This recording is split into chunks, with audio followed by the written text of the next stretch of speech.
Today I'm going to demonstrate to you exactly how I use tarot to help me sort through my thoughts, to help me really get to the heart of what I'm worried about or what I'm grappling with, and then to feel good about the decision I am making myself, and then move on with my life. Welcome to the Happy as Annie YouTube channel. Let's talk about tarot. Hi, I'm Annie, and in today's video, we're going to talk about how reading tarot cards for yourself can help you make better decisions and feel more confident in the decisions you make. A common ignorant comment I get when it comes to reading tarot is, ugh, that sounds like you just can't make your own decisions. And now look, a lot of people use tarot in different ways. If you are asking kind of flat, like almost superstitious yes/no questions and seeing what suit comes up because this suit is a yes and this suit is a no, if you're doing shit like that, then yes, you are turning your life over to a game of chance. But that is not how I read tarot. That's also not how I teach my students to read tarot. Tarot is a valuable self-discovery, self-reflective, and ego-shushing tool. And I'm going to show you an example of how that works. Okay, so here's the context or situation around this particular tarot reading I did for myself. So for the past, let's say, year, I've been having some health-related concerns. And I think a lot of you can probably feel me on this, like some non-serious but annoying and weird enough symptom where you're like, what the hell is going on, right? Okay, so I finally go to the doctor for it. Great visit, no life-threatening emergencies, and the doctor recommends working with some other people in his team for, therapy, physical therapy, that type of thing, right?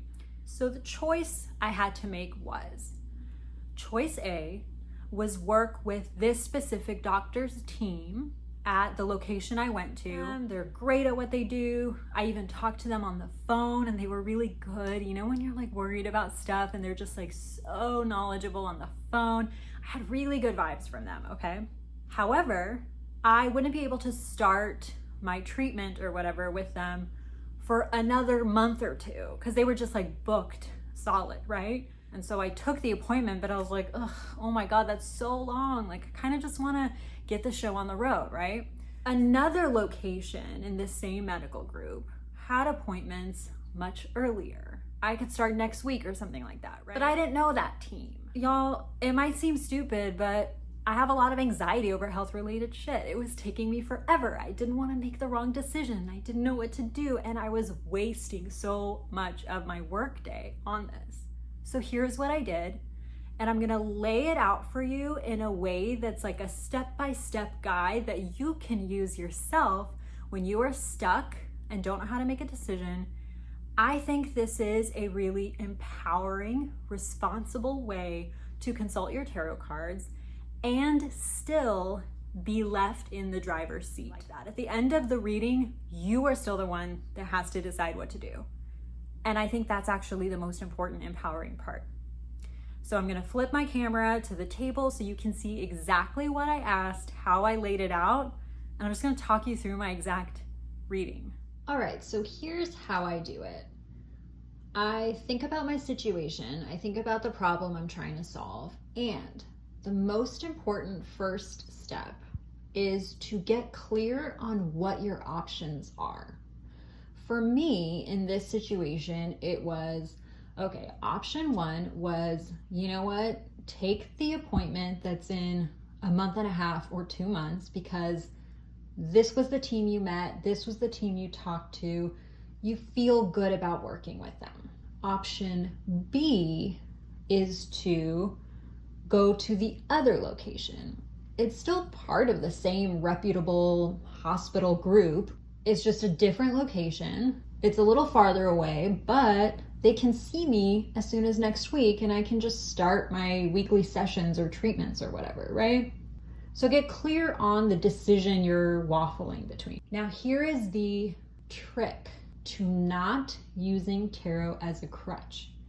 before you flip your cards, and I picked 2 just because it felt right at the time. You can pick 1, you can pick 3. I would not do more than 3. What are you already leaning towards? Now, maybe you picked up on it just from the way I was describing it. I'm leaning towards option 1. I like these people. They were really nice to me on the phone. I'm leaning toward this already, but I can't stop second guessing and saying, what if this one's better? And I'm thinking this and saying this to myself as I'm shuffling the cards. So like that energy is going into the cards. So like my thoughts and like my intuitive, where my heart is lying, is already going into the cards, right? So if I am making an intuitive decision, then the cards are going to validate what I'm already thinking. If I'm making a decision based on pressures or fears or anxieties or ego, the cards might come out differently and make me double back and think again and reveal things to me that I am not considering that I perhaps should. So here's how it went. For option 1, I pulled the 3 of Pentacles with the 10 of Pentacles. Now this whole time I'm saying how I like this team and how the doctor I had seen said, I've been working with these people for years. They're amazing at what they do. And I got the great teamwork card right there, right? So that's already reflecting to me that I feel comfortable with these people. And then the 10 of Pentacles, I mean, this is just a really comforting, positive card to me. It means a happy future. It means abundance. It means good foundation, a good place, right? This was like the location that I was more comfortable with. So right away, I turned this over and I told myself, Annie, you dumb bitch, you have this figured out. You're fine. Stop second guessing yourself. Now, before I had even turned over these cards, I was already feeling good about my decision. And that's the key here. I had made the decision. I wasn't blindly turning to the cards and following the cards without weighing in myself. But because I had already drawn these cards, let's take a look at them. And these again are the exact cards that showed up.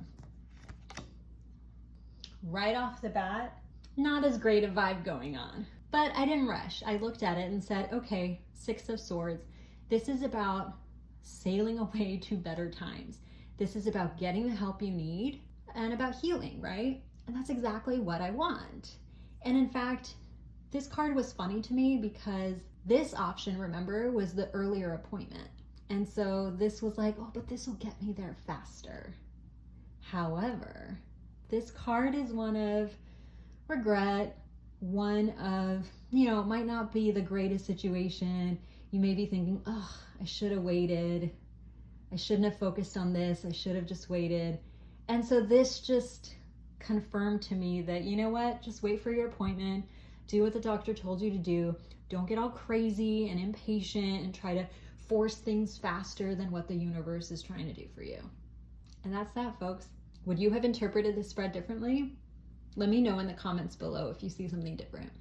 And that's actually a really important point for me, which is why I consider myself a tarot teacher before a tarot reader, because I think it's super important to read tarot cards for yourself. And I know a lot of people don't do that because they think they can't be objective with themselves, but I think it's actually a really powerful self-reflective and self-discovery practice to get into the mindset of doing this. And guess what happened? After I did this, you guys, I didn't even think about it anymore. I was like, okay, it's done. And I set it aside and I moved on to bigger and better things. Because if I hadn't done this, I would have just kept worrying about it all day. I would have kept asking my husband about it. I would have texted my mom about it. And I did not want to do that. I wanted to make my decision and be done with it. And tarot helps me do that. Okay, so let's just wrap up the process. Step 1 is to get clear on the decision you're trying to make. What's option A? What's option B? Step 2 is to already formulate what you think you want to do. That's the important part because you're not relinquishing control. I already knew which way I was leaning, but I was trying to confirm and end that constant second guessing. Step 3 is to do a tarot spread that is not a yes/no question. You want to pull a card or cards for one option. You want to pull a card or cards for your other option. And then, my friend, it is still up to you to intuitively decide what it is you want to do. I hope this video helped you. If you try this option A, option B spread for yourself, let me know how it goes. If you have any questions for me, leave them in the comments below. And if you like this video, make sure you give it a thumbs up and subscribe to this channel so you're notified of all the future tarot videos headed your way. And like I mentioned before, if you're interested in taking my online tarot course, go ahead and sign up to the email list at readtarottoday.com. I'll see you next time. Bye.